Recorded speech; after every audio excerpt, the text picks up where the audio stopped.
Hello and नमस्कार। मैं फिर से आ गई हूँ। तो जी हाँ, आप लोगों का प्यार है जो लेकर आता है और आप लोग यही कहते हैं कि मैम 24 घंटे में आप 2-4 मिनट की वीडियो बना के चले जाते हो, क्या करते रहते हो। तो देखिए, काम काफ़ी ज़्यादा है।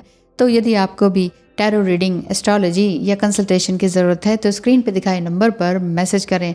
आपका प्यार के लिए बहुत बहुत धन्यवाद और इतने सभी सब्सक्राइबर बनने के लिए भी बहुत बहुत धन्यवाद है। 2024 जाने वाला है और आगे हमने नए जीवन को फिर से नया मोड़ देना है। नए साल में नए जीवन को नया मोड़ देना है। बेसिकली सवाल यह है कि ट्विन फ्लेम जर्नी में क्या मैरिज होती है, तो इसका जवाब देने के लिए आई हूँ। तो जी हाँ, क्यों नहीं, ट्विन फ्लेम जर्नी में मैरिज होती है। ट्विन फ्लेम्स जो होते हैं, divine feminine and masculine energy जिनकी हायर होती है, लेकिन जब वो पूरी तरह से बैलेंस्ड होते हैं तो उनकी प्रॉपर तरीके से रीयूनियन या मैरिज होती है, जैसे कि मैंने अभी पिछली वीडियो में बताया था। लेकिन ऐसा भी होता है जैसे हमारी हुई कि हमें पता ही नहीं है क्या है जर्नी क्या नहीं। शादी हो गई लेकिन उसके बाद जो रोलर कोस्टर राइड होती है, रोलर कोस्टर सच में, क्योंकि उसमें ये होता है कि समटाइम इमोशनल क्राइसिस तो देखने ही पड़ते हैं, फाइनेंशियल क्राइसिस भी देखने को मिलते हैं, अप्स एंड डाउन्स लाइफ रहती है। जिस तरह से हमने 3 टाइम्स ज़ीरो से स्टार्ट किया इन 21 सालों में, तो वह चीज़ आप समझ सकते हैं कि कितना क्राइसिस आया होगा, फाइनेंशियली भी और इमोशनली भी। क्योंकि इमोशनली इतना हॉलोनेस रहता है, इतना ही एम्प्टीनेस रहता है, एक दूसरे के प्रति उम्मीद ज़्यादा रहती है और एक दूसरे से खालीपन महसूस होता है कि दोनों ही एक दूसरे से शिकायत कर रहे होते हैं। तो इस तरह की एनर्जी रहती है। लेकिन जब आप बैलेंस होते हैं तो मैरिज होती है। तो जी हाँ, ट्विन फ्लेम जर्नी में अगर आप अनमैरिड हैं तो भी शादी होती है। अभी जो फरवरी में जो मैं स्टोरी लाई थी और जो कि कम्युनिटी पोस्ट में भी उनका पिक्चर भी डाला था, उन्होंने मुझे भेजा था, वो दोनों ही कपल पहले अनमैरिड थे, प्यार हुआ, लेकिन उसके बाद जो जो जो कुछ चलता है ट्विन फ्लेम जर्नी में, सेपरेशन और ये वो, फिर घर तक बात गई, घर वाले नहीं माने, बहुत सारी बातें थी। तो 3 साल तक उनका जो सेपरेशन और ऑन ऑफ वाला सिचुएशन रहा, एक दूसरे के लिए, एक दूसरे के परिवार के लिए भी कुछ खराब कहना, ये शब्द भी थे, लेकिन धीरे धीरे रिजॉल्व होते चले गए। कब? जब डिवाइन फेमिनाइन अपने ऊपर काम की, जब उन्होंने अपने ऊपर काम किया, इनर वर्क किया, उसके बाद से जो शांत रहीं, कोई रिस्पांस नहीं दिया, क्योंकि कहते हैं ना कि no response is the best response. उसके बाद वो लड़के वाले ही घर पर आए उनके और उनका हाथ मांगने, और तब जाके उनकी शादी हुई थी। वो पुलिस में है, उनके फादर भी पुलिस में है, डिवाइन मस्कुलाइन के। अब उनकी शादी हो चुके हैं कोई कितने महीने हो गए होंगे बताइए। फरवरी से अभी दिसंबर आ चुका है, तो ये रियूनियन होता है। ट्विन फ्लेम जर्नी में दोनों अनमैरिड हैं तो मैरिज होती ही है, अलग बात है, और होती है वो अलग बात है। दोनों ही सेंटेंसेस में फ़र्क है ना, तो ये वाली बात है। और कई लोगों की ऐसे भी होती है, जैसे कि मैंने अपना बताया कि हाँ, शादी हो जाती है, उसके कई सालों बाद पता लगता है कि ये जर्नी इस तरह से क्यों चल रही है, क्यों हम शादी में टिक नहीं पा रहे हैं, क्या प्रॉब्लम है। क्योंकि हमारे साथ भी इस तरह से हुआ था कि डिवोर्स तक की नौबत आ गई थी और लॉयर को घर पर ही ले आए थे कि चल भाई साइन वाइन करके कुछ अब अलग ही हो जाते हैं। तो इस तरह की बातें थी। लेकिन खुद पर अपना मैंने जब काम किया तो मैंने समझा कि मैं तो हमेशा अपने डिवाइन मस्कुलाइन को ही बहुत ज़्यादा ब्लेम कर रही हूँ। इन्होंने ये नहीं किया, वो नहीं किया, वो नहीं किया। मैंने क्या किया? जब मैंने उंगली वहाँ उठाने की बजाय अपने अंदर उठाई कि हाँ, मैंने क्या किया, मैंने अपने लिए क्या किया, मैंने इस रिश्ते को क्या दिया। मैं सिर्फ यही पूछ रही हूँ ना कि मुझे क्या मिला। मैं ये नहीं कह रही कि मैंने क्या दिया, ठीक है। तो और मैं और क्या कर सकती हूँ, एक लास्ट चांस अपने आप को देना चाहती थी। तो तब जाके फिर मैंने मना किया कि नहीं, मुझे ये डिवोर्स का नहीं कंटिन्यू करना है, मैं अपने आप को चांस देना चाहती हूँ। यही मैंने लॉयर से भी कहा था। एंड देन फिर उसके बाद फिर ये काम बढ़ने लगा और फिर मेरा ये यूट्यूब का काम शुरू हुआ, फिर मेरा अपना टैरो रीडिंग का काम शुरू हुआ। एक अजीब सा स्पार्क था कि यस, करना है। एक अजीब सा स्पार्क एंड पुश मुझे मिला डिवाइन माँ काली की तरफ से, जिसमें कि मुझे ये काम शुरू करने का मौका मिला। अदरवाइज़ मैंने तो कभी सोचा नहीं था कि इस तरह से आना है।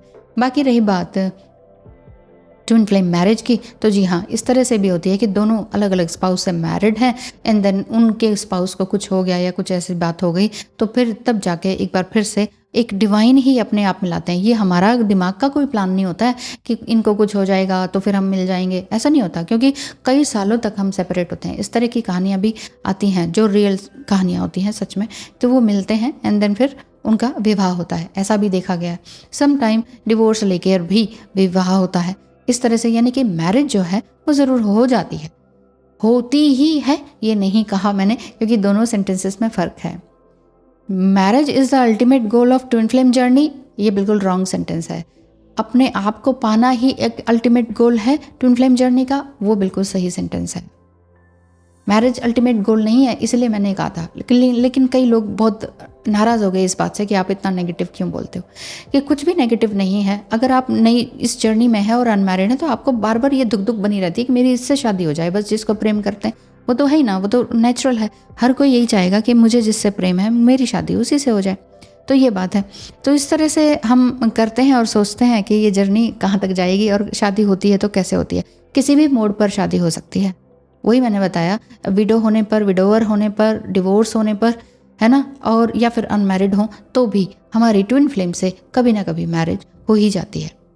ठीक है, पर मैरिज होती ही है ये नहीं कहा है। इसीलिए इस दोनों सेंटेंसेस को अच्छी तरीके से समझें, अपने मानस पटल को खोलें, अपने दिमाग को खोलें, अपनी थर्ड आई को खोलें, अपने हृदय चक्र को खोलें। सिर्फ जो मीठी गोली देते ना जो लोग, हाँ जी हम आपकी इन्हें वर्क कराएंगे और आपकी शादी करा देंगे, तो ऐसा कोई नहीं बैठा हुआ है ज़िंदगी में इस धरती पर कि कोई किसी के आत्मा को जगा दे, अवेकन कर दे और दो आत्माओं को मिला भी दे इस 3D वर्ल्ड में।